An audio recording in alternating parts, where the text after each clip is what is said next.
6:20 on Wednesday morning. Good morning. Welcome to The Breakfast Show. Make a difference. Happy Heads. BBC Radio Bristol. Now, here on the show, we're focusing on young people's mental health with our Make a Difference Happy Heads campaign. And this morning, we're going to hear from 16-year-old Finley Ratnett from Bradley Stoke.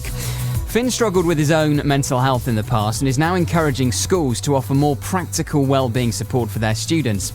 Here's what Finley's been telling me. Well, I've experienced some of my own mental health problems and still do occasionally. And while trying to look for support both in school and out of school, I realised that actually young people are quite under-supported, despite the fact that there are so many and some really strong pressures laid upon young people as well. That's really interesting. So when you've struggled in the past, have you tried to access help and support and just not found it there or not found the right support? I think sort of a lack of support available. There is support obviously in school because schools do have a duty of care for students. But I think different support methods will help different individuals, which I think is why there needs to be sort of more support available, different support options available in school. And what kind of things specifically would have helped you?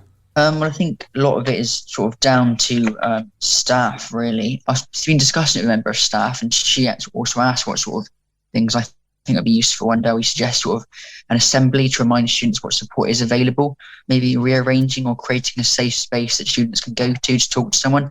Also, the idea of having a dedicated member of staff available at all times to talk to. But a lot of the things that would be useful to have in school depends on money and staff, but then this goes back to how much money the government would like to put towards mental health support in schools. What about other people of your age you've been speaking to, Finn? Have you found they've said similar things to you? Yeah, so I do my own radio show actually, and I was just sort of looking for the views from other young people because it's just a thought that came into my head, and I was wondering whether they felt as though local schools did enough to support young people. And so I put out like a 50-50 poll on Instagram, like yes or no, as to whether, well, simply if schools did enough to support young people.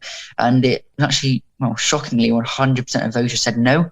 And obviously that was quite concerning. So it tempted me to talk to one of the safeguarding members of staff in school about these results. It's really interesting that, and obviously it's not a scientific poll, but it does give an indication, I suppose, of where young people that you know are kind of how they're feeling about the situation currently. And I suppose also in the last year, given the pressures that the pandemic has posed, the strain on, well, all of our mental health, including young people, has been massively increased. Do you think that this support is needed now more than ever? Absolutely, yeah. And just looking at the stats earlier, nearly 80,000 children and young people suffer from clinical depression in the UK. And that's just clinical depression, let alone sort of anxiety and self-esteem, self-harm, and all the other issues around mental health. I mean, 3 children in every classroom in the UK have a diagnosable mental health condition at the moment, which I think is just, well, it just shows how much support is needed for young people. What would you say, Finn, to any head teacher or any school leader, any counsellor, government person who might be listening?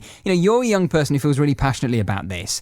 What would you like to see? What is, in your opinion, the best case scenario of the support that should be on offer in every school for young people who might be struggling? I think at the moment, if you were going through sort of a mental health problem and you spoke to someone, they might tell you what support is available. I think people who have sort of a positive mental health aren't really aware of what's available if they were to suddenly get anxious or, and I think for those that, I think it should be made clear to all students, whether they have positive mental health or negative mental health, what support is available for them if they do need it. And I should ask, how are you finding things at the moment, Finn? I know you said that you've struggled with your mental health in the past. How are you getting on with things at the moment? Well, I think over the sort of the lockdowns, it's quite difficult because obviously we were at home and you weren't sure whether we were going to go back to school because we'd be given dates to go back to school, but then will that happen, will it not? But I think now we're back at school, we've got a few weeks left to leave school, so I'm just making the most of it, really. Fair play to Finn, because he speaks so passionately about the subject of mental health with young people. I mean, just hats off to him. 16-year-old Finley Ratnett there from Bradley Stoke. He's encouraging schools to offer more practical wellbeing support for their students. And if you want more information about our Happy Heads campaign, go to bbc.co.uk/make a difference for a full list of mental health organisations that support parents and children. It's 6:25. Happy Heads. Making a difference to young people's mental health. BBC Radio Bristol.